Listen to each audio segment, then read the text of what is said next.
Jungle Halang. Spectator Sport.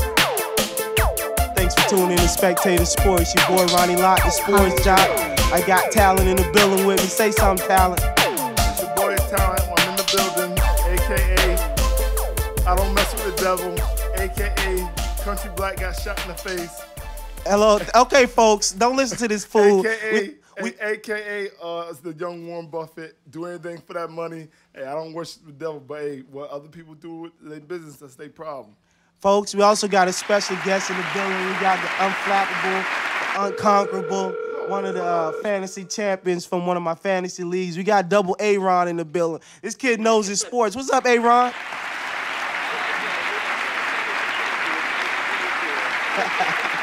All right, let's go ahead and talk a little NBA. But before I do that, I'm going to tell you where to find us. Y'all check me on Twitter at Ronnie Lott.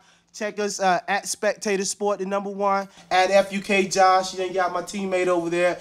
Check us at Holland Jungle. You know who supports us, who get us in the building. You can check us at Muscle Beats. You know you got the new mixtape coming. Thanks again for tuning in to Spectator Sports. Let's get in. Let's talk about the Lakers because you know the Lakers always cheating. They always signing everybody and their mama. Since the Heat won the championship, I know the Lakers going to switch it up and try to do something. So they start out with Nash, the kid that doesn't get tired. This kid got, so what do you think about the Nash move, Talent?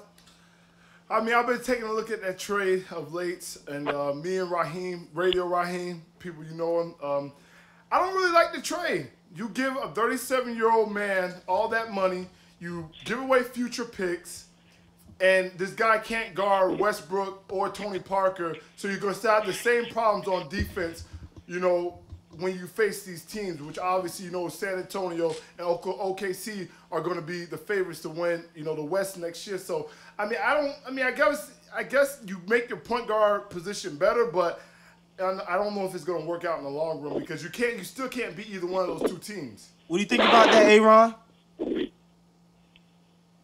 Double A, what do you think about the Laker move? Well, I mean, to be honest with you, I like it. I mean, I don't really look at it as more of a long-term move. I make it, you know, it's more of a short-term move. They're trying to win that championship. They want to compete with the Heat. You know, they want to compete with the Thunder. You know, they want to win now. And Nash, I mean, yeah, 37 years old. Yeah, it's a lot of money to give him. But, I mean, I think right there that makes him at least the favorite to go to the Western Conference Championship at the very least. But it has. So I'm sorry, go ahead. But I was about to say it have long-term effects, though, if you're giving up future picks, you know, to build on your team in the future. I understand people make the argument, well, the Lakers pick late anyways, but that doesn't matter because you never know where they're going to be at 3 years from now or 2 years from now if he retires. You might have a lottery pick at that point in time, so it still kind of hurts them to me because I still think with the addition of Nash, they're still not going to be able to beat the Thunder or San Antonio because he can't defend. Well, it's understood. I think that's just probably the one weakness he has is that his defense is a little lax. But, I mean, the Lakers, they're one of those teams. There's a few teams in the league where it's win now, win now. So I think they're just setting up to win now, to compete now. I don't think they can care less about draft picks. I mean, they might not be able to care about draft picks, but you got to think about it. You got a immature big man who sometimes doesn't want to play. Paul Gasol, he's just weak, period. He played weak this whole season. And then you got an aging Kobe. I understand Kobe, he was tops in scoring this year, but can he continue to do that? Can he continue to take 50 shots a game to get those buckets because everybody else on the team is not producing? But no, Nash changes that. Now Nash is able to set that team up. You talk about you got a guy like, I think Nash could make a guy like Andrew Bynum special where now you coming off the pick and roll, you throwing lobs to Bynum where plays where Kobe had to create. Now you got another facilitator. Bynum's not a pick and roll guy though. He's not.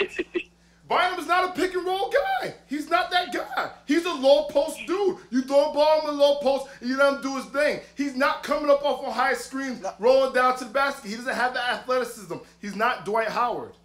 And they might be having Dwight Howard. So if you make a Dwight Howard move, and if you start out with Nash now and they're able to make a move for Dwight, which looks completely possible, they're 50-50 on that trade. So if you can get that Dwight trade happen, imagine Kobe, Nash, and Dwight Howard, that's a cheat. That's a damn all-star team. Only team that could beat that team is the Heat. Howard wants the Nets, though.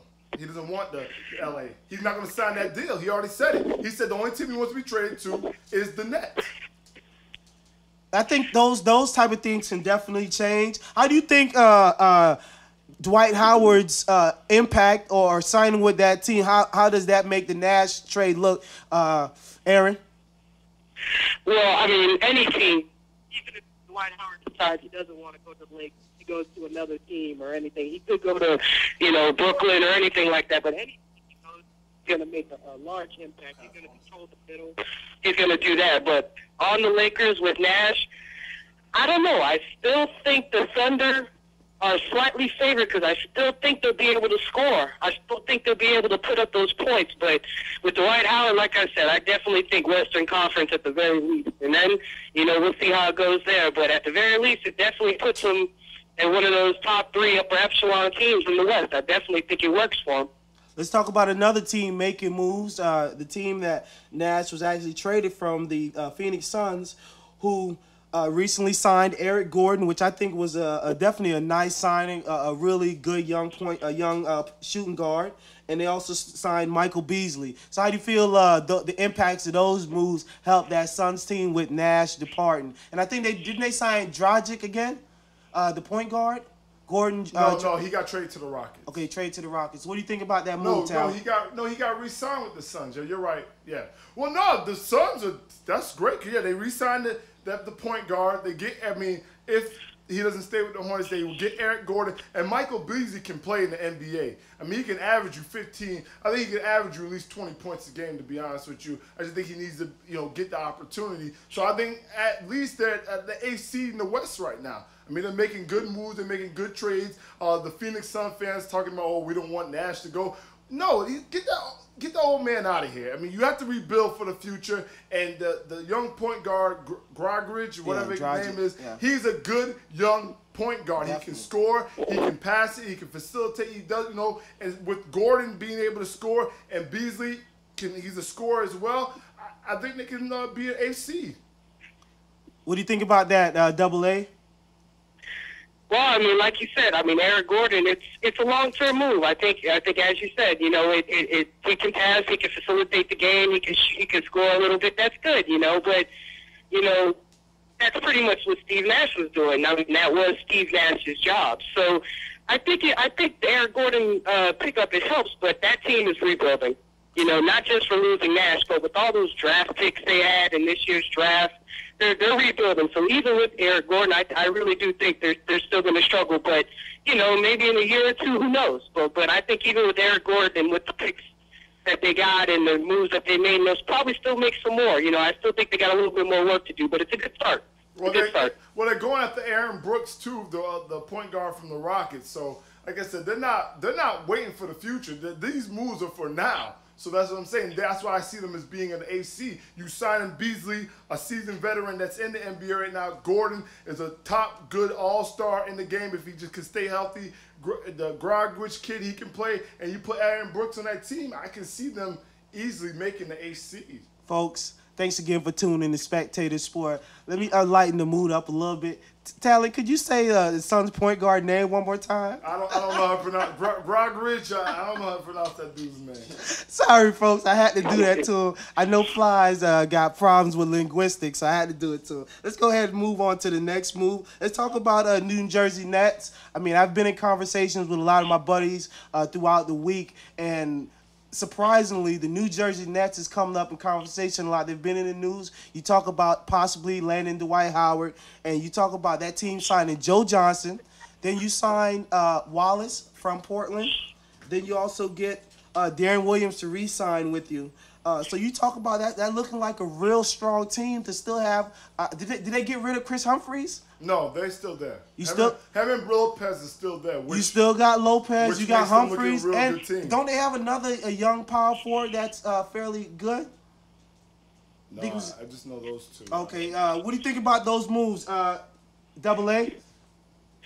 Well, I mean, it all depends. It's still early. I mean, the Darren Williams, that's big. That's very big. And if they can land Dwight Howard, that'll be even better. I mean, but the moves they made already puts them in the playoffs, and that's a big change. And that's a big change from last year. So, you know, it's good, but I still think they still need to make a couple moves. I look at them like they may be equal right now to what the New York Knicks can do.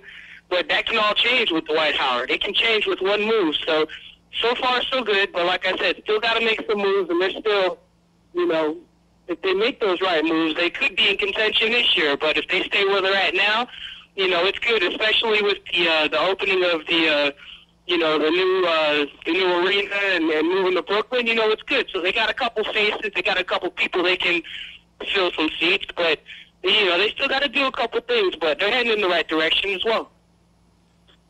All right, Talon, what do you think about the Nets? I mean, the addition of Joe Johnson, I mean, that puts some top 6 in the East alone. Just that addition alone with Joe Johnson.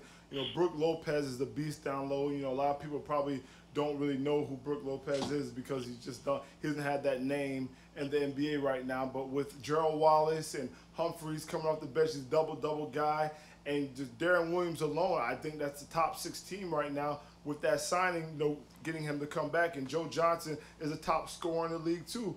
You know, so I think they're a top 6 team in the league easy. Now, if you get Dwight on that team, you easily put them in the top 3. I mean, if they get everything together initially. But I think with the pick and roll with Darren Williams and Dwight Howard, that would work beautiful. And also the spot-up shooting, Gerald Wallace can stroke it and Joe Johnson can too. So, you know, the teams are going to have a lot to think about, you know, when, you know, if they get Dwight Howard. Still not ready for that Heat move. Do you think, so does these moves make the Nets the best team in New York, or are we still going with the Knicks? What do you think about that, Double A? You know, with the moves they made right now, as you were saying, with Joe Johnson, Brook Lopez, I mean, if he can stay healthy, you know, that's big for him. That's very big for him. Joe Johnson, you know, I like the move, you know, but I've always felt like Joe Johnson is one of those guys where he's a little bit overpaid. I mean, he still contributes a lot. He definitely did his thing in Atlanta. But do I think they're top 3? No. As far as best team in New York, I mean, say what you want about New York. They made the playoffs last year, you know, and, you know, that all depends. If they can keep Jeremy Lin, you know, I think that would help them. But, I mean, at this point right now, I don't think we have to see the season play out before we can say they're better than New York, because New York's a playoff team. Even though they were the 8th seed, they still made the playoffs. You know, where was New Jersey or Brooklyn as they're known now? Where were they last year, you know? So it may take some time. Sometimes with these new teams, it takes a year, sometimes 2 years to gel, even with superstars, you know? So we'll see. But right now, no, I still say New York Knicks got them. They can score. I think that if they get Dwight Howard, they're the best team in New York. And the reason why I don't think they'll have those struggles like other teams had is because everyone does something different. You know, no one's going to clash with their games. You know, Darren Williams is the point guard. He's going to run the point guard. Joe Johnson's going to play the 2. He's the 2. You're going to run plays for him. Dwight Howard, he's athletic. I'm going to run the pick and roll with Dwight. Darren Williams going to have his options. You know, I don't think none of their games are going to clash the way that the Knicks and Amari and Carmelo, their games are clashes because what's his name? Melo likes to ISO, Amari likes to ISO, and then you got the Heat, D Wade and LeBron. You know, they both were the same type of players. I don't think you have that problem in New Jersey because everyone's going to play their position and everyone contributes something different to the game, especially with having Dwight Howard. I think that easily puts them ahead of the Knicks right now because the Knicks is just, they don't mesh. And then you sign Jason Kidd, it's like, you know. I actually like that Jason Kidd signing, to be honest with you. I don't. I'll say this. Jason Kidd's a great. What is he going to do? Listen to what I'm telling you. What is he going to do? He's going to give you sign Jeremy Lin, not Jason Kidd. He's going to give you 20 good minutes, and he's going to mentor Jeremy Lin and teach Jeremy Lin how to play the NBA game and become and be a real star in New York. Hey, stop that clapping. Hey, stop that clapping. Stop that clapping. I don't think you don't sign that dude. You focus on Jeremy Lin. Jeremy Lin plays the point guard position well enough. He did great to me before he got hurt. So I don't think he need to put the add on to Jason Kidd, who at the end of the day is just getting old. He just, I mean, he shoots. I mean, you're saying some people looking at him as 3-point shooter. Well, no, he hits some spot up threes. Think about that. Every now and then, but he's not nothing that. You know, listen, exactly, and his 3-point shot has gotten unbelievable. I'll tell you this, Jason. No, his 3-point shot is bad right now. No, his 3-point shot is good. Are you kidding me? No, it's not. Did you watch the Mavericks? This shit, the guy couldn't hit anything. Are you crazy, He man? had a couple of shots. I mean, he's an aging old point guard who I wouldn't sign if I'm the Knicks. That doesn't make you better. Signing Jeremy Lin makes you better. Not tonight. Jason I'm Kidd. announcing.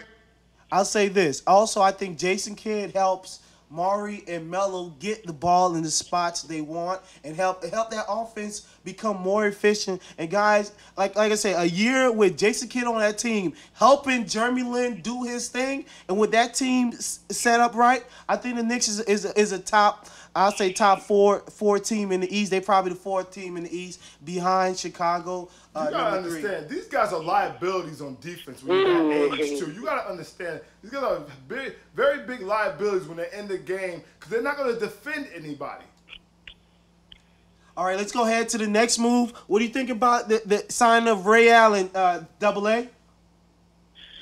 Well, I mean, of course, being a Heat fan, I love it. You know, I think that's one of the things I think that won us the title this year was we had a shooter. You know, I mean, of course, everybody knows, you know, Mike Miller. Everyone wrote off Mike Miller, but then he got hot in the playoffs. Ray Allen is one of those players where if he gets hot in the game, he can control the game. He can win a game for you. So I love it. I think you got him at a great price, which is, you know, pretty much half of what he was going to get in Boston. And I still think he's got another 2 or 3 years left where he can still contribute. You know, yeah, he's up there in age, but I really like with what Miami has and what they're trying to do to defend the championship. I really think it's a great move. I think he's going to be very beneficial to the team. I promise you. Go ahead, Talon. What you think about it? I mean, obviously it's a good move because Ray Allen can shoot the 3 ball, so he's a spot-up shooter. He can come off screens and hit the 3. I mean, I still would like them to get a 7-footer in there. I mean, I just think it would be so much easier for D-Wade and LeBron if they had a 7-footer. Well, I understand the 3-point shooting is important now, and you can't be mad at the move because Ray can still shoot the ball. But I just would like if they would go out there and get a 7-footer or someone who's athletic enough to block shots and control that basket.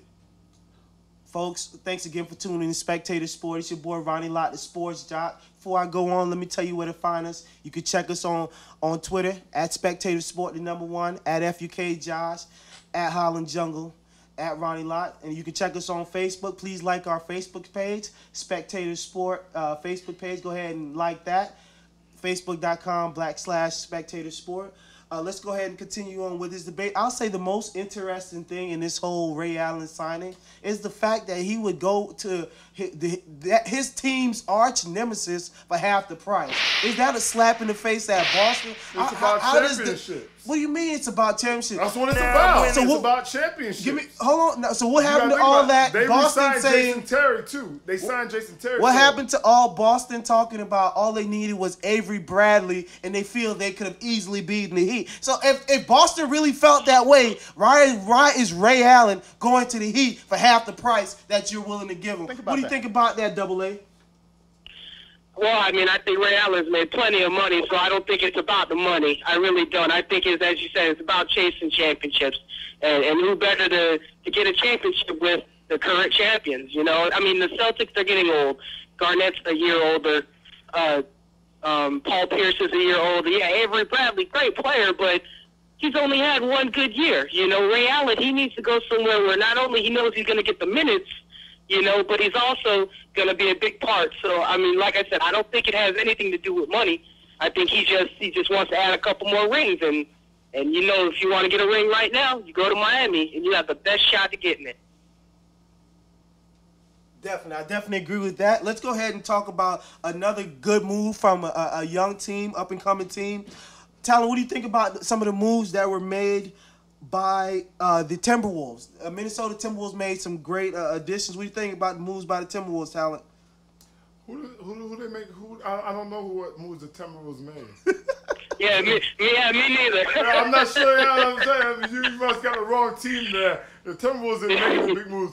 Are you talking about the Rockets or who you talking about? Not the Timberwolves. Timberwolves have No, they signed Brandon Roy. That's what. You're talking about Brandon the Brandon Roy sign. Yeah, Roy signed. Don't say they made big moves. I'm sitting there like, who do they sign? I know they made a big move. Yeah, Brandon Roy. I mean, Brandon Roy's not a big move. The guy just came off his knees are horrible. I mean, it's good that you've seen him get back in the game and he doesn't have to retire at such a young age, which when he was such an upcoming star, he was a great player with Portland. But, I mean, it is what it is. I'm just happy he got another opportunity. I mean, everything's going to hopefully works out with his knees, though. And, and he might be able to contribute with Kevin Love, and you got the youngster, the Italian kid, or the Spain. Bargnani. Well, that dude, whatever his name is.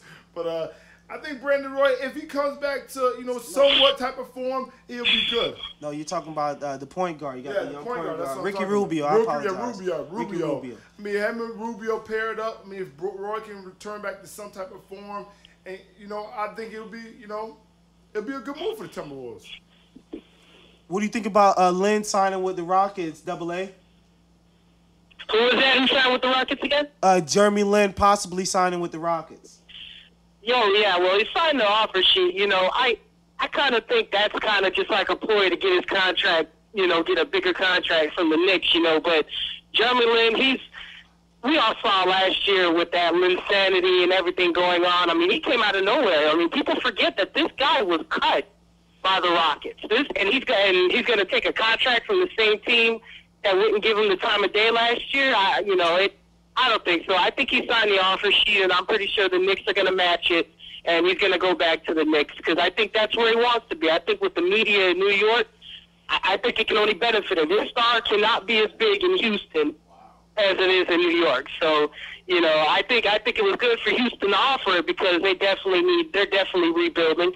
But I ultimately think he's going to end up staying with New York, and he's going to end up playing well, especially with Jason Kidd there to mentor him, as you were talking about before. I think Jason Kidd can only help Jeremy Lin. Definitely. Folks, thanks again for tuning in to Spectator Sport. It's your boy Ronnie Lott, the Sports. Let's go ahead and talk about also Jason Terry was recently signed by the Celtics. Celtics still making move, even though they lost Ray Allen. They still seem to be a major player in the East for a while. Like I said, you sign a sharpshooter like Jason Terry, you probably don't even lose much with losing Ray Allen if you're going to sign Jason Terry and have Avery Bradley back next year. What do you think about the Boston Celtics talent? I think, to be honest with you, I think that was a upgrade over Allen because Jason Terry can do more. He can shoot the three-point ball and also take you off the dribble and get to the basket. I mean, his defense, it's a little. I think it's a little better than Ray Allen's, but I think it was an upgrade though. Even though they lost Ray, I think it's an upgrade because he can do more. What do you think about that, AA? Jason Terry, well, it's a good move. It kind of makes me a little curious though, because I know that when he came to Dallas, he was a sixth man, and he was coming off the bench, and he was still getting the starters' numbers while coming off the bench and averaging good numbers. But it does make me curious with Paul Pierce there, Kevin Garnett, and with Avery Bradley, as you said. It might not be enough to go around. I think we're going to see a little bit of a drop from Jason Terry. I don't think we're going to see the same numbers from him. I think that while he may be an upgrade of Ray Allen, I just think if we're going to see anything from Jason Terry, I think it may be next year. But I think with him being on Dallas for all those years and going now to a different team and a different coach in Doc Rivers, I definitely think there's going to be a little bit of an adjustment. But he's a professional, and I'm pretty sure he'll do, good. But I wouldn't be so excited about the Jason Terry move. I mean, if he just come off the bench. You come off the bench when Garnett and Paul Pierce are sitting on the bench, and with him and Rondo on the floor together. I mean, I don't know if his numbers suffer like really, really bad, but I just think, at some point in time, Paul Pierce, how Doc Rivers do his rotation. You're gonna put him on. You're gonna put those guys on the bench, and Terry shows you that he can easily get 30 points, 40 points a game when you need him to. So I think it'll be okay.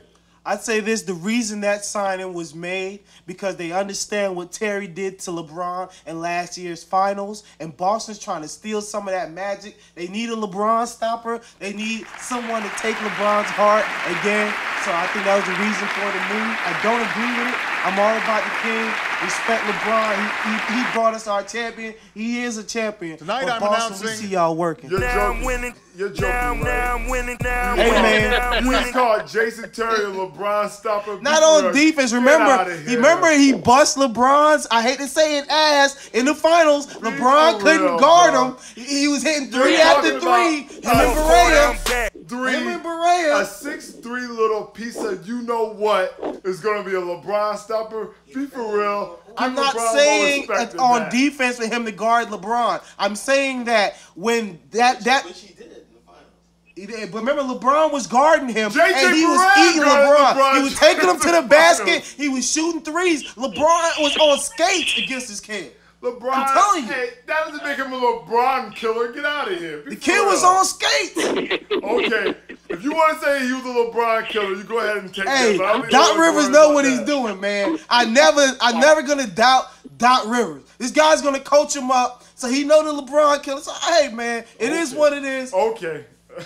A 3-time MVP champion. You're talking about a 6'3" piece of trash that's gonna stop it. Be for real, dude.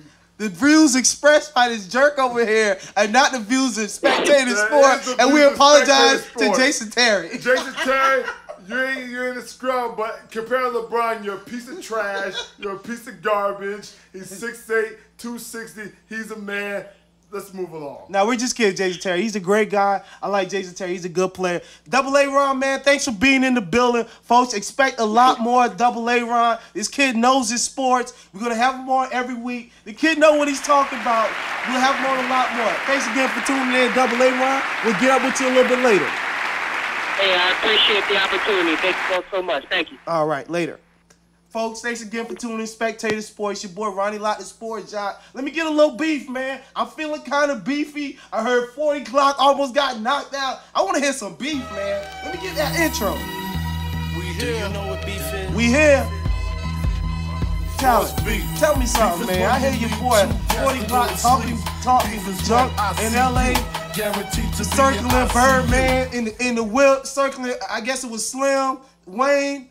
Now I see him running away from what's that? BMF? Black Wall Street. Black Wall Street. BMF. There's My too many bad. people. Let me get my facts right. I apologize. You know, flies. We don't ever get the facts correctly, but this is our fly. This is the fly segment of Spectator Sport, folks. We gotta get in with the streets. We want to know what the streets is talking about. You know, it's all about beef. We just talk. We didn't tell you about Crunchy Black being shot. You know that's beef. Let's talk about 40 Glock. Then we get into Crunchy Black. What do you thought about 40 Glock getting stole on, trying to square up with the dudes? I can't condone 10 dudes beating one guy. But you know, if you're the one guy who's always talking trash online, always trying to beat up people, always trying to be that guy, somebody's gonna come and see you. I'm not that guy, so nobody don't come see me. Thank you. Tonight I'm announcing. Tyler Wood jumping at the time, but he's texting. What? He might be sexting. I'm not sure. Go ahead. I mean, 40 Glock, he got what he deserved. Stop running up on dudes that not from your city, 100 deep. Now when dudes from your city who calling you out, now who done knocked you out, and you still ain't do nothing. Now we know what type of dude you really are. You a punk. I mean, you only can talk and be hard when you got your clique around you. Now when some dude run up on you, where your boys at now? Not everybody hiding. So he got what he deserved. Hey man, you know what they say in life. It's What's your home address, Tyler? Why don't you get 40 Glock your home address and we gonna see who's the punk? Give 40 Glock my home address. Wow, if we can run up on me 100 deep, I'm Exactly. Hey, I'll tell you this, man. Now, Anybody 40 Glock want to meet me in the alley one-on-one and going to give me that thing, I'll take that on. You take a head out over 40? I'll take a head over 40, but I'm not taking 100 deep. Taylor, you 260. You 240. Hopefully you take a head up with somebody. I'll take a head up with 40 Glock, but I'm not taking a head up with 40 Glock when he 100 deep like he was on Plies and Slim from Cash Money. Folks, I forgot we were doing this show. This is how the flies act, folks. Giving you guys a little insight into the life of a fly. This is what we do. You know, we talk about beef. We talk about what scumbags do in the streets, what criminals are doing, what rappers are doing. That's what we talk about. Let's go ahead and talk about another great guy, one of the X36 Mafia members, one of my personal favorite members, Crunchy Black. I'm a black man myself. I'm kind of crunchy. So when somebody else come out with the moniker Crunchy Black, you know, I mean, I gotta dig that. So when you thought about Crunchy Black being shot and telling them fool, you can't stop me. That ain't gonna stop me. You should play some of the skit for him, but I need some of that interview. Hey, it's crazy. You get shot in your face and you're still living. Yo, it's crazy. That man, and you back in the studio a week later, still recording on your $10,000 Newman mic. Yeah, it's $10,000 mic. It's $10,000 mic that hit everything. But I mean, country was a man back in the day when I was in high school. Everyone listened to 3-6 Mafia, you know. But that's what happens though. You can't be sleeping. You can't sleep in these streets when these boys want you. Because this is what happens. You end up getting shot in your face. You got all them boys in the interview. But where they was at when you would get your ass shot in the face? I understand that. Like, where was these niggas at? This is what you niggas is here for. You niggas here for protect me. Take that bullet. I'm the money man. You know what I'm saying? I guess they don't understand like, how the mafias ran. But you're supposed to protect the big man of the family. And one needs to take a charge and one needs to get murked. They ain't do that for country. And boy got shot in the face. That's what happens. You can't mess with flies. I want to say something else, but you can't mess with flies. So them boys, they don't play no games. It's a bad business. But you know what? I'll say this, man. And we move on from Crunchy. A guy seems like a pretty decent guy. One thing that did stand out for me personally in the interview was his continual remembrance to put God in his situation and wanting to be around God-filled people in a godly situation as opposed to his previous situation, which was contrary to that. But that's all I'm going to say on that. Well, I'm opposed to that point of view right there because just the simple fact is I didn't say anything. This what same point of guy, view are you this same guy who's talking anything. about that he loves the Lord, I need to go listen to the first song that he has on his album or his tour. Now, if this man's talking about the violence, the drugs, the sex with women, fornicating, all that stuff, how did you really give your life to God? He's a now, pimp game. Yeah, you expect a pimp not to have women. Okay, so like I said, yeah, get out of there with that BS then that you just talking. Speaking about beef and life topics, let's talk about something serious. You know, one of the great quote I recently heard from a great guy. He talked about a quote, and the quote was, "My word means everything. My word is my bond." You know, so a lot of times, you know, in this country, a lot of people, their words are meaningless because they have no. What's the word I'm looking for? Not sub-morals, I guess. It is morals, but I'll find the word, folks. Forgive me.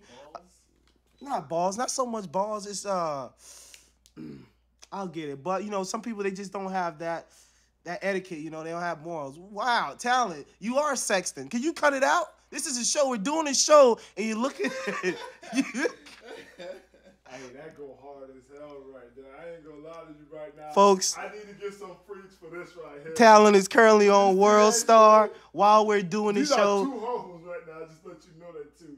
This is not just one. This is not a mirror. There's two hoes doing this right now. Folks. I would get very excited if I was by myself.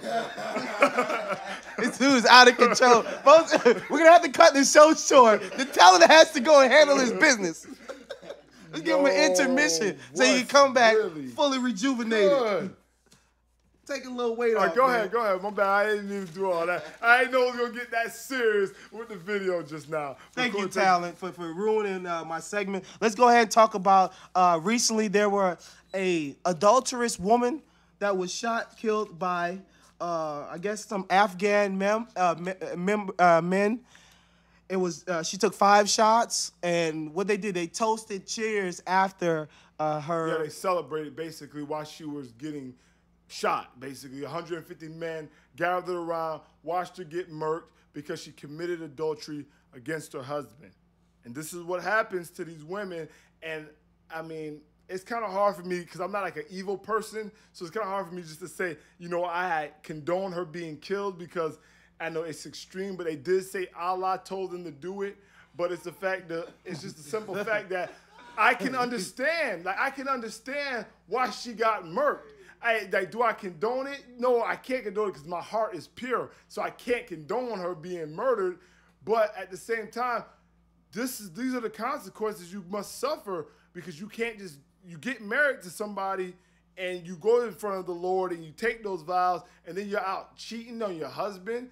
I mean, in America, that flies. It's okay. No one cares. But in countries like that, she should have known that this was going to happen. I'll tell you this, like we talk about, people, their word means everything. So if you're going to marry this man in a Muslim country, when them boys ain't joking, and you're going to sleep around, you're not even allowed to show your face in public, and you tell me you're going to commit adultery? I mean, like I said, I'm not someone who's, I can't say I agree with it, but I mean, it is what it is. You got to understand, this is what happens in that particular type of society. It's swift justice. These guys, and I am a bit turned off by the story when I seen that they toasted to it. I mean, come on, are you kidding me? Well, you gonna? The guys got shot. The general came in and shot both dudes. Oh, that toasted to it? Yeah, the reason for the fight. The reason for the. Yeah, well, they can check the article on the YouTube, but they got killed. The two dudes. That killed the woman? Yeah. Okay, so that's what happened. Swift justice. The two guys that killed the women, folks, apparently got killed. So this is what happened. If you out here killing women, you gonna get killed. It was 150. I don't know about y'all, but I know if you out here killing women, you gonna get killed. I agree with him. Allah told him to do it. This is what Allah said. The woman commits adultery, she must die. Hey, Allah must have told him, whoever killed a woman must die. Them fools are dead right now. Folks, this is spectator sport. This is what we do when we ain't got nothing to talk about. But let's get back to the seriousness of the show. Thanks again for tuning in. This is Spectator Sport. It's your boy Ronnie Lott, the Sports Guy. You know where to find us. Check us on Twitter at Spectator Sport, the #1. Check us on Facebook. Let's look at the story again a little bit. In order to save face, they basically killed the dude just in order to save face. But I mean, come on, man. You can't be out here celebrating that. You can't celebrate someone else's death. I mean, death is such a. Nearly 9 out of 10 women suffer physical, sexual, or psychological violence or forced marriage at least once in their lifetime. Wow. At least 9 out of 10 women suffer physical, sexual, psychological violence or forced marriage at least once in their lifetime. This is all over the world, correct? Oh, just in Afghan. So in Afghan, wow. 9 out of 10 women. Wow. You know what? I want to give a shout out to all the Afghani women out there. You know what? I would never treat my women like that. And my Afghani women, we love y'all, man. Spectator Sport, love y'all. We get props to y'all. The views expressed by him or his views by itself, I condone the behavior of beating women if they commit adultery just because of the simple fact because you need to have some type of order. There has to be a consequence. I'm sorry. What if you commit adultery, fool? What happens if you commit adultery? Should they take you out? Should Allah take you out to kill you? Hey, Allah said that for a woman, not a man. Listen to me. Listen to me. I promise you. Listen to me. Like I said, I'm sorry. I don't care what people think. These are my views. Now, the women's groups are going to be all over. That is her problem. I mean, like I said, I don't condone her getting killed, but I understand why they did it because, it's part, Allah told them to. You know who Allah is. So, at the same time, if you commit adultery, like these women around here, they commit adultery, nothing happens to them. They get divorced, everything's sweet and dandy. So that's why they have no respect for men over here. Women really don't have a lot of respect in the United States for men these days. They just don't. But over in countries like that, those women, they respect their men. They fear. You know what I'm saying? It's fear. I don't care how. Hey, I don't care. I don't care. You know what I'm saying? They know love and fear is completely different. That's but this is what happens. Man. You disrespect me and my household, or you shame this family, something's gonna happen to you. You know what I'm saying? And the women Tonight I'm announcing they just don't have respect for men over here. And I kind of envy, how they live as far as the marriage the sanctity of marriage over in Afghanistan versus in the United States, because we really don't have no sanctity of marriage over here. It's a joke. People get divorced every single day.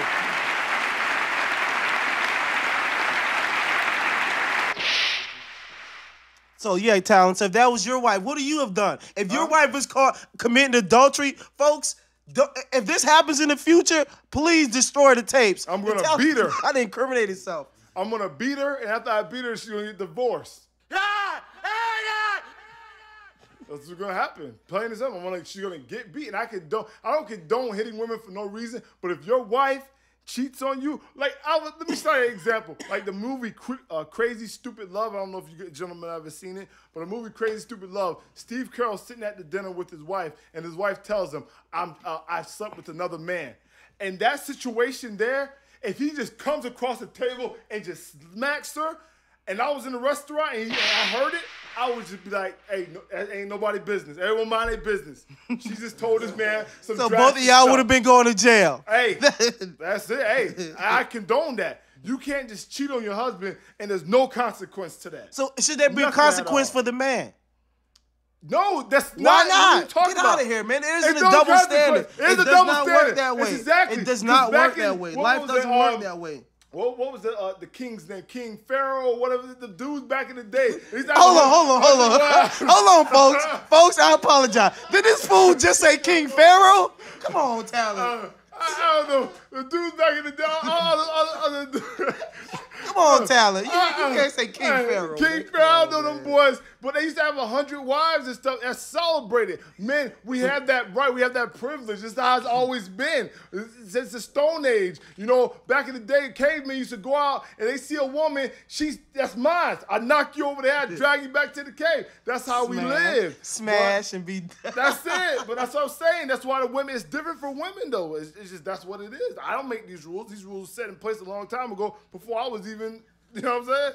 Folks, the chauvinistic views expressed by the Talon is clearly his own chauvinistic views and not the views of this part of Spectator Sport, the #1, and you can find me on Twitter. The scared part of Spectator Sports, I speak my mind, this is what it is. Let's go ahead and keep it moving, folks. One of us got to be politically correct. Both of us can't be politically incorrect. Let me go ahead. Let's switch it up, folks. You know what? There was a big fight last night. Somebody being politically not correct. Chael Sonnen talking a lot of trash, talking about Brazilian people, Brazilian kids, and them playing in mud while you was with your homeboy, living it up.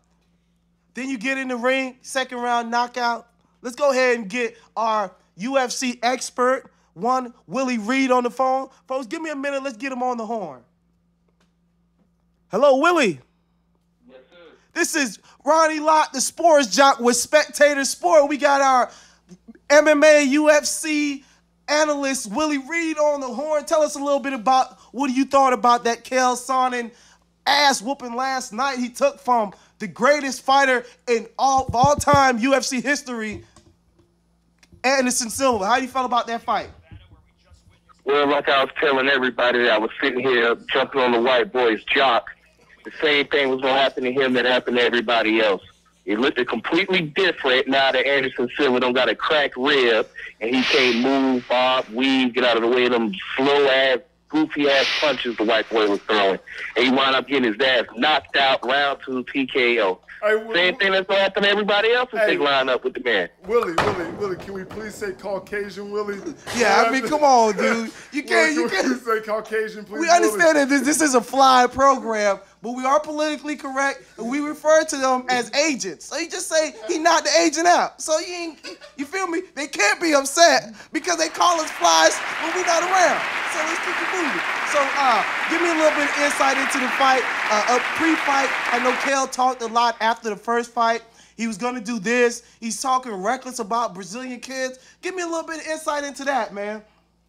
Man, like I say, well, first of all, everybody have to be a bad guy, good guy going into a fight. And Anderson Silva don't talk enough to be a bad guy, no matter how much we want to paint him as one at times, the way he fight, his shenanigans when he's in the ring doing capoeira and all that. That's a dude that just enjoys fighting. His whole life has been based on fighting. Chael, I mean, he did the right thing to get a rematch. He knew nobody really wanted to see a rematch because after everybody found out that man had cracked ribs, and not through Anderson Silva, but through Dana White, then everybody's like, oh, well, that's understandable. If you do want to fight Anderson Silva, I mean, the dude got the proper game plan. You got to go in, ground him. You try to stay away from his striking. You try to keep him on the ground, wear him out, tire him out. But even with the dude technically putting the best game plan possible together, he still lost. No way around it. And it's not even me being biased towards Anderson Silva, because truthfully, I don't like him, but that's out of all the fighters. But, I mean, real recognize real, and I hate to say it, man, the man's pretty much borderline unbeatable in that weight class and in 205. And I know everybody going to stream out stuff about that, but Shell, he pretty much just took a bad guy role in it. He knew that's the way he get paid. That's the way he get his rematch. Some of the comments he made about Brazilian kids was a little over the top. It was a little bit out there, but he made them, and that's why he got his face pounded in for it. Hey, I'd say this, man. Anderson did it for the Brazilian kid, because when he hit him with that flying knee to the face, I know he wasn't thinking about Brazilian kids then. No, I know all he was thinking about then was trying to get up out of that ring and get to the nearest restroom to hold himself and cry in the shower. But, I mean, that's on him. That's life decisions he made. And they was talking about a part 3 possibly for it, since, you know, who gets hit with a flying knee. But, I mean, I wouldn't want to watch it. I don't want to see it, so. Let me ask you this. How did you feel about that first round? Because in all honesty, the first round went the same way the first fight went, and you were thinking this guy was straight. You thought this guy was about to do his thing. You know, everything. I mean, his game plan was basically carried out perfectly. So you thinking after that first round, wow, if he gets Anderson down again, which he did shoot, it could get ugly. You know, it can go the same way that first fight. What do you think about that? Well, the difference is the first fight, his striking was 10 times better because Anderson couldn't move. I mean, like I say, I know everybody keeps saying, oh, you're just trying to be an undercover Anderson fan, but, I mean, you got to go through Anderson Silva fights and watch him when he fought Forrest Griffin, watch him, you know, Bonner, all these people that got decent striking and quote-unquote superior striking, they can't land punches on the man.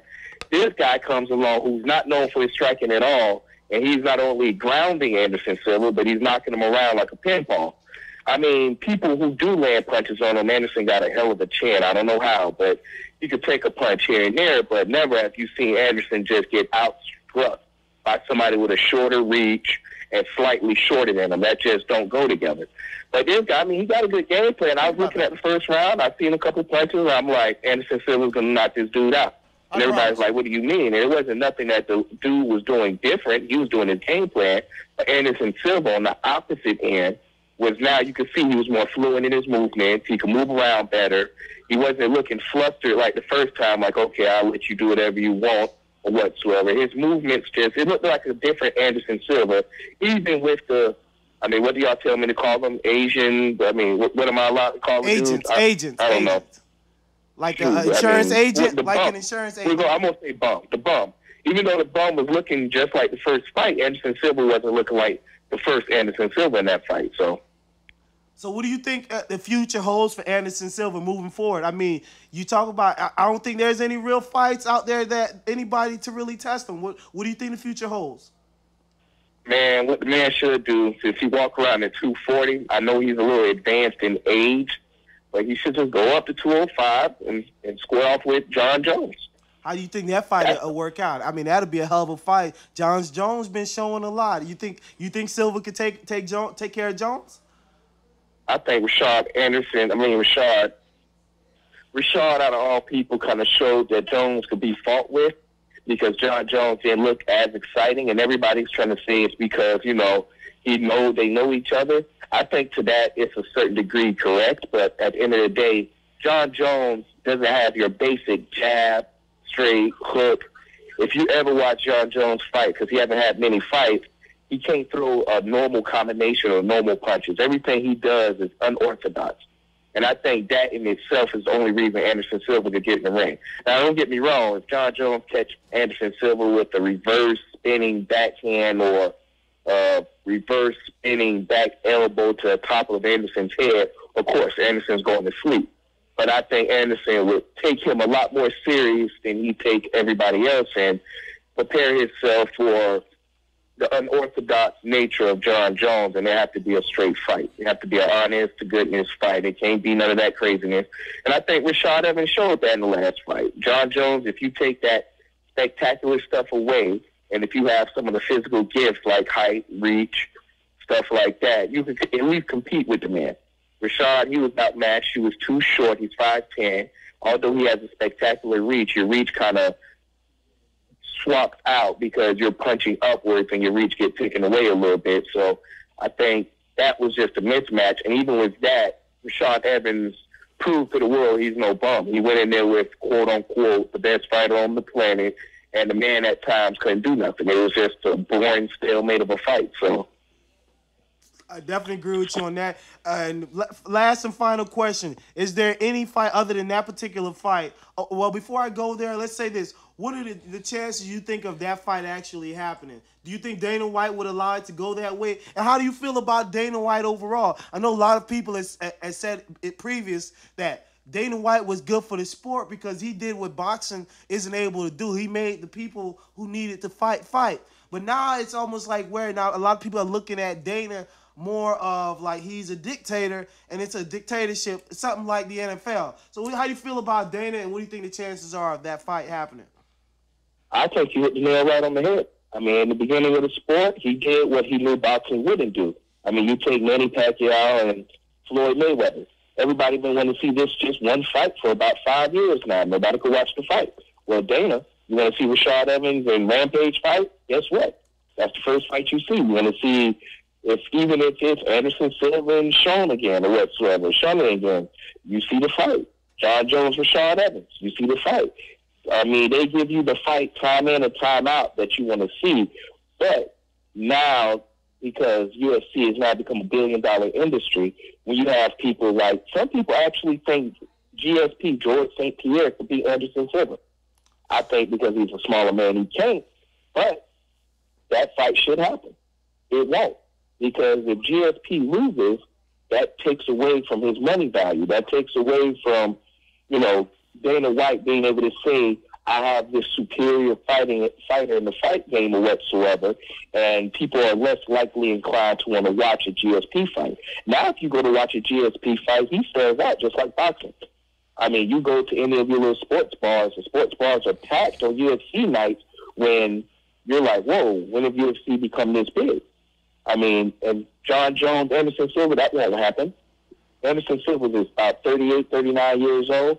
If he was to go in there and embarrass John Jones, just as he's done everybody else, then the value of John Jones is gone. Now you have a new 205 champion who very well, Anderson may say, I quit, I retire. Exactly. There's really nothing for me to do. Exactly. Do you really want to go back and watch John Jones, see all the flaws in John Jones' games, which are there, but at least now there's nobody to take advantage of them and exploit them on the public level? You see those get exploited, and now you just look like, oh, you're just a regular fighter. You're just a lot bigger than everybody in that weight class. You're just a very athletic dude. You're a good fighter, but you're not an all-time great. So from a financial standpoint, you can't blame Dana White because, I mean, although there's a lot of fighters out there in the world, you won't have these top-caliber fighters. So it's more of a business now than before where they was really doing everything for the level of fighting, level of sport, or what have you. I mean, even in his acquisition back in the day to go get Rampage from Pride, he brought Rampage over just because people said Chuck Liddell could beat Rampage. And they want to see Chuck fight him again because Chuck had previously lost a couple times. He paid Rampage an ungodly amount of money for UFC standards just to come over there and fight Chuck Liddell. You won't see that no more. Now it's all about the money. It's all about the viewing. It's all about the public. It's no longer about the love of the sport, fighting, and giving fans what they want. It's about Dana White, his associates, Zuffa, them doing what they need and what they want to do to get their brand on a higher level. Simple as that, period. And I being an individual trying to build a brand myself, I can't say I fault him for that. But like you say, it takes away from the sport. Well, Willie, it was great having you on the show, man. Your insight was unbelievable. It was epic, man. You did it big. We definitely going to have you on Spectator Sport again. Thanks for being on the show, man. I appreciate you having me. All right, thanks. Bye. All right, let's go keep it moving. Spectator sport, folks. Let's go ahead and talk a little bit about Wimbledon. You know, talent, being from Boca, being a Boca boy, this kid loves tennis. So let's go ahead and talk a little bit about That has tennis. nothing to do with my love for tennis. I started loving tennis when I went to college. He used to play tennis with them, with some of those. Well, I started playing college in tennis, number one, so I didn't play tennis when I was in high school, so I didn't really know about tennis. But we can go ahead and talk about tennis, talk about Serena Williams. Hopefully you don't play tennis the way you play golf. First of all, I'm a great golfer and a great tennis player at an amateur level. But we can go ahead and get into the Serena wearing a 14th Grand Slam. This is historical. They're putting her on the level up there with Tiger, you know, when he won his 14th major. She dominated the match. I mean, that serve she had is just unbelievable. It's just powerful, and it just controlled that match the whole. You know, she struggled. There was some struggles initially, you know, but then that serve just came on, and she just completely took control of that whole match. She was moving her from left to right. The backhand was going. The forehand was powerful. The girl, she basically just overpowered, you know, her opponent, and it just, she wasn't just.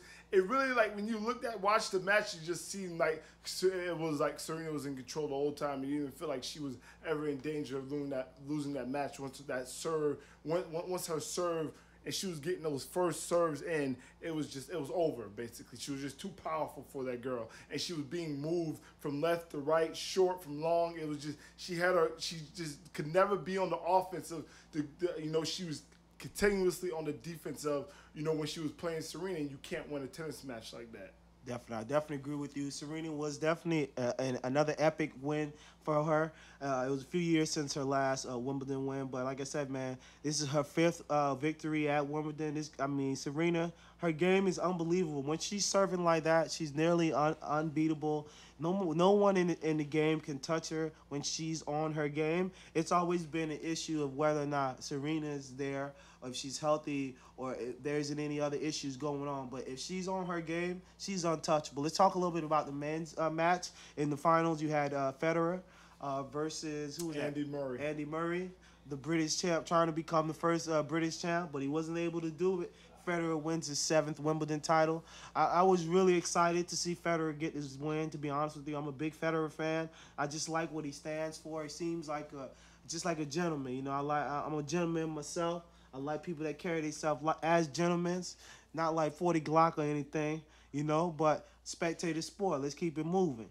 Federer wins his 7th title. He did it real big. Murray, I didn't think Murray had a chance. Once I seen Federer was able to get rid of in the semis, Djokovic. Once he's able to get rid of Djokovic in the semis, which was another epic match. Like I said, I promise you. Once he's able to do that, you knew Federer was going to win. Like, I'm just happy to see Rogers able to get it done. How you felt about the men's final, Talent? Now, the men's final, Andy Murray had the opposite problem as Serena. His first serve is what would have won him this match. But as the match went along after he won the first set, he's had his percentage of his first serve start to go down. So basically meaning that he wasn't getting that first serve Can't in. be as aggressive. Yeah, exactly. His second serve, Roger Federer was stepping up and blasting forehands and backhands back at him, which he was not able to handle after that first set. And, you know, Federer had Murray on the move the whole day. He was moving them left, right. He was covering the whole court. Murray could not hit one shot with Federer not just being there trying to attack that shot. I'm talking about with that forehand that he has is just ridiculous. And it's just like Murray, you know, he couldn't get that first serve in. It was like he just, I don't know what happened after the first set, but Federer just showed that he was obviously the better tennis player because his whole game was on. He was hitting Now I'm winning. the backhands, the forehands. Now I'm winning. Now I'm winning. That guy has probably the most Now crucial I'm forehand winning. ever in tennis because it's Fourth quarter, I'm back. controlling. It can control a match with the power that, you know, when he's knocking it back over the net. But he just had he had control of that whole match. I mean, the only chance that Murray had is if he was, you know, continue to get his first serve in, which he couldn't do. That time, your observations are Game face. definitely correct. Like I said, once you're not if you can't get that first serve in, your second serve is not an aggressive serve. It's a volley serve at that particular point. So you're really just trying to put it in play to not go double fault. So if you're just trying to put it in play against the likes of a Roger Federer, it's no way. His return game is just too unbelievable where you're not going to be able to beat him. And like you say, if you can't get that first serve in, you can forget about it. Folks, it's almost been our show, but let me give you a little bit more. It's Spectator Sport. We always want to give the fans a little bit more. I want to give y'all a little bit more insight into what y'all should expect from the future moving forward, from the Holland Jungle family, from everybody in the building. Please. Please look out for that new Despido video by the kid Nando Chang at Nando Chang 89. It's going to be epic. The video was shot in Peru. So you know we doing it international at Holland Jungle. So y'all watch out for that, man. Despido video coming from the kid Nando Chang. We got that new Muscle Beats presents Flex With Me Volume 1. That should be releasing on the 15th of July, so that should be coming the next week or so. Think about that. That's gonna be epic. I know the kid must have put a lot of work into that. You expect hits from songs like Heavy.